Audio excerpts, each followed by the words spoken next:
Hello! Kumusta mga kaibigan? Kumusta mga kapatid at mga kababayan? At kumusta rin ang ating mga taga-subaybay sa ating pong programa na Free Online Values Formation Lessons. Sana ay datnan kayo ng ating programa na nasa maayos na kalagayan. Walang karamdaman at na okay lang, walang sakit at makapanood kayo ng maayos sa atin pong programa. Ngayon po, tayo magpatuloy sa atin pong lesson 9. Ano po? Wednesday po ngayon, August 25, 2021. Ano po? Nawa, ready na po kayo, pero bago po 'yon ay akin munang ipamamanhik i-request po sa inyo na kung hindi pa po kayo nakasubscribe sa atin pong YouTube channel na Three Angels Community Services ay paki-subscribe po at paki-click ang notification bell. At ganoon din ang paki-share po ito sa inyo pong mga social media platform para marami po ang makapanood sa mga broadcast natin sa lessons, sa values formation natin pong ibinabahagi na free. Okay? So, sa pagpatuloy, tayo muna ay magkaroon ng opening prayer. Tayo po'y manalangin. Dakila at mabaging Diyos na ang tahanay na sa mga langit, Panginoon, sa oras po na ito kami po ay lubos na nagpapasalamat sa inyo pong kabutihan sa buta sa amin. Panginoon, kami po ay magpatuloy sa aming programa, sa aming pag-aaral ng inyong salita upang magkaroon kami ng mga aral mula sa Biblia na amin pong matutunan sa aming buhay. Amin pong inihiling, Panginoon, na ang bawat isang nanonood ay inyo pong bigyan ng kapangyarihan ng banal na Espiritu upang matuto po kami sa inyo pong nais ituro sa amin.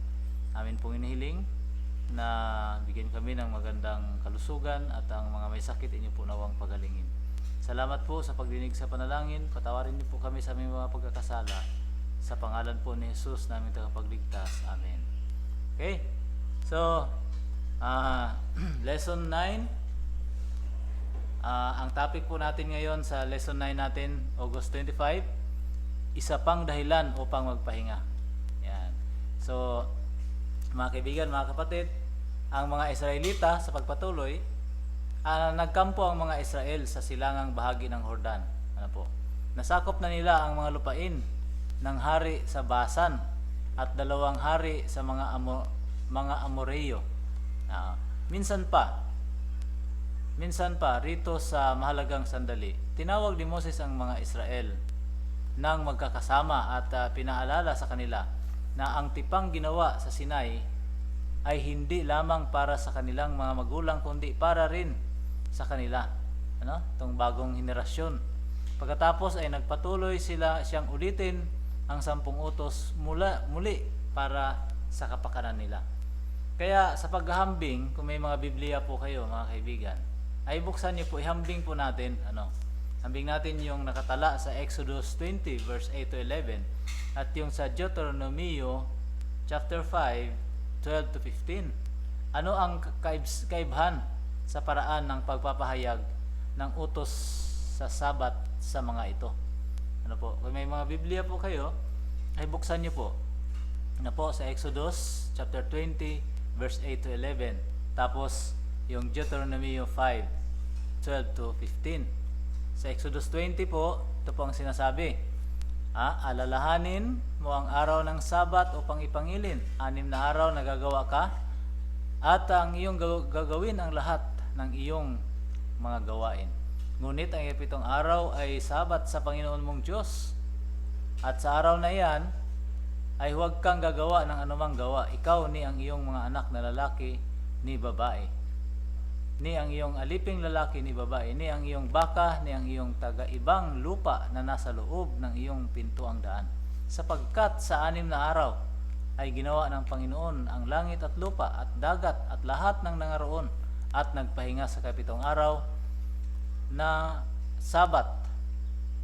Na anupat pinagpala ng Panginoon ang araw ng Sabat at pinakabanal. Yan. Sa Deuteronomio naman, Deuteronomio chapter 5, verses 12 to 15, ganito po ang ating mababasa. Sa 12, iyong ipagdiwang ang araw ng Sabat upang ipangilin gaya ng iniutos sa iyo ng Panginoon mong Diyos. 6 na araw nagagawa ka at iyong gagawin ang lahat ng iyong mga gawain. Ngunit ang 7 araw ay Sabat sa Panginoon mong Diyos. Sa araw na iyan ay huwag kang gagawa ng anumang gawa. Ikaw ni ang iyong anak na lalaki ni babae, ni ang iyong aliping lalaki ni aliping babae, ni ang iyong ni ang iyong asno, ni anuman ang iyong sa iyong mga hayop, ni ang iyong taga ibang lupa na nasa loob ng iyong tahanan, upang ang pintuang daan upang ang iyong aliping lalaki at babae ay makakapagpahingang gaya mo. Ano po? Sa 15, at iyong alalahanin na ikaw ay naging alipin sa lupain ng Ehipto at ikaw ay inilabas ng Panginoon mong Diyos doon sa pamamagitan ng isang makapangyarihang kamay at unat na bisig. Kaya inutos sa iyo ng Panginoon mong Diyos na ipangilin mo ang araw ng Sabat. Yan, okay. Ano daw po, ano ang kaibahan sa paraan ng pagpapahayag sa dalawang binasa natin, ano po, tungkol sa Sabat? Ano po? Sa Exodus 20 verse 8, nagpasimula ang utos sa salitang alalahanin. Sa Deuteronomio naman, 5 verse 12 ay nagpasimula sa salitang ipangilin. Ang salitang alalahanin ay dumating na nahuhuling kaunti sa mismong utos. Ano po? Sa Deuteronomio 5:15, sa talatang ito, sinabihan silang alalahanin na sila'y mga alipin, bagaman na sila'y mga alipin. Yung mga magulang nila, mga alipin. Bagaman, ang henerasyong ito na kinakausap ni Moises ay lumaking malaya na po, wala na doon sa Ehipto.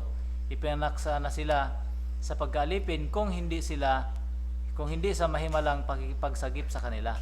So itong kausap niya ng mga bagong henerasyon ay wala na doon sa Ehipto. Pero kung hindi sana sila nirescue, ay doon sila ipapanganak bilang mga alipin sa Ehipto. Yan. Pero nasagip po sila.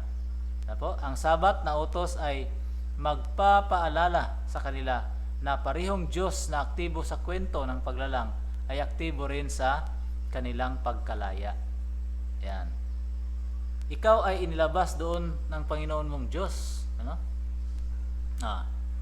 Sa pamamagitan ng makapangyarihang kamay, unat ng bisig. Yan, Deuteronomy 5:15. Ang katotohanan ito ay nababagay sa kasalukuyang katayuan ng mga Israelita noong nakatayo sa ikalawang pagkakataon hanggang sa lupang pangako. Mga 40 kataon matapos nabigong lubos ang unang henerasyon. Yan, sila'y kasing walang kaya sa pagsakop sa lupang ito gaya ng kanilang mga ninuno sa pagtakas mula sa Ehipto. Yan, kailangan nila ang Diyos na ito na kumikilos na may kapangyarihang kamay at unat ng bisig.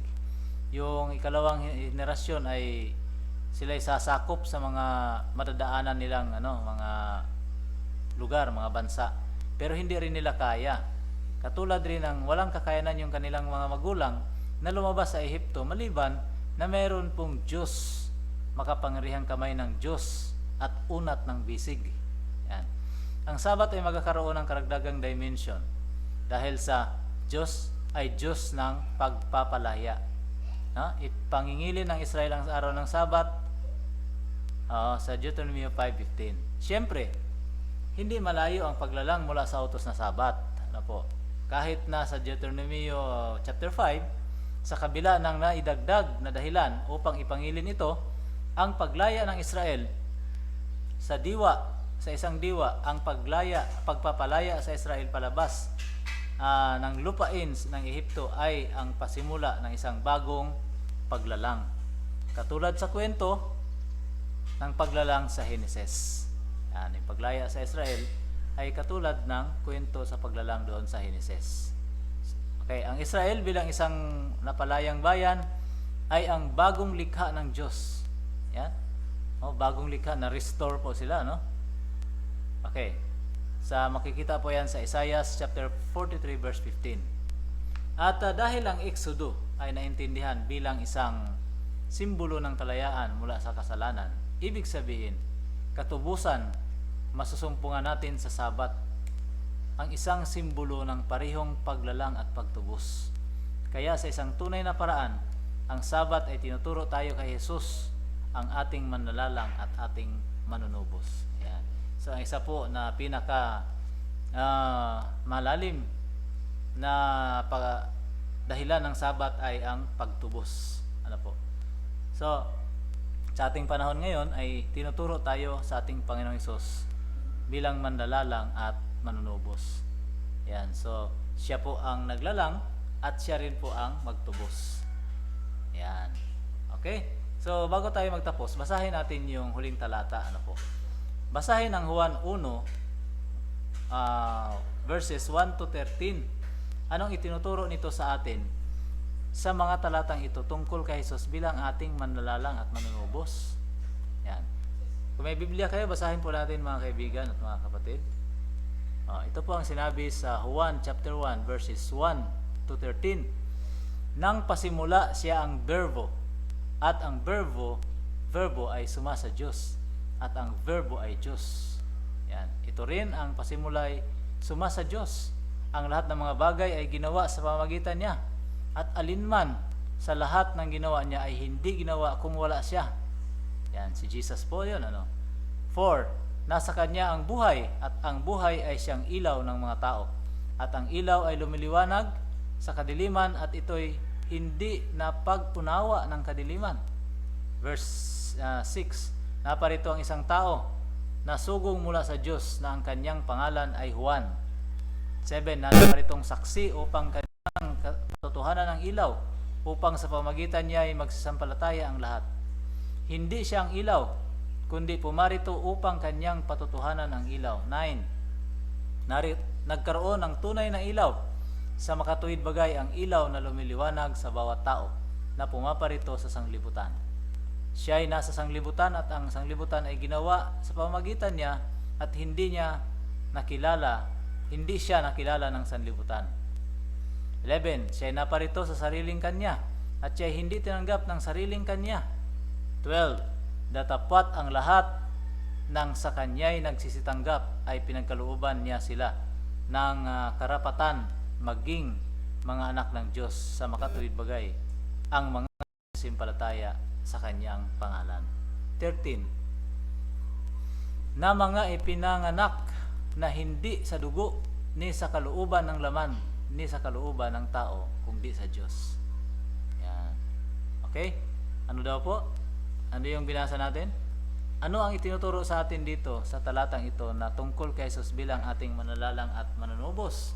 So binabanggit nga po doon na lahat ng bagay ay ginawa kasama si Jesus. Walang bagay na ginawa na wala siya. Ano po? At ano po, bilang manunubos, siya ang babalik at magliligtas sa atin mula sa kasalanan at mula sa sanglibutan, at dadalhin tayo sa langit na bayan na kanyang inihanda. Ayan. Okay? So, yun po ang atin pong aral ngayon, na ang Sabat ay tumutukoy sa paglalang. Gumugunita. Lingguhang Sabat ay paggunita sa kapangyarihan ng Diyos ng paglalang, at pagpapaalala na ang Diyos din na naglalang ang siyang magliligtas sa bawat isa sa atin. Sa ganong paraan, sa ganong pagkaintindi, ay mayroon po tayong kapayapaan. May kapahingahan, mga kaibigan, mga kapatid. May katiyakan, may kasiguraduhan, at hindi na tayo mag-alala sa ating bukas. Hindi tayo ma-stress na po. Maiwasan natin ang sobrang stress at depression. Kaya meron kasi tayong pag-asa. Ang Panginoong Hesus na siyang ating manunubos. Amen. So, dito po nagtatapos ang ating lesson ngayon.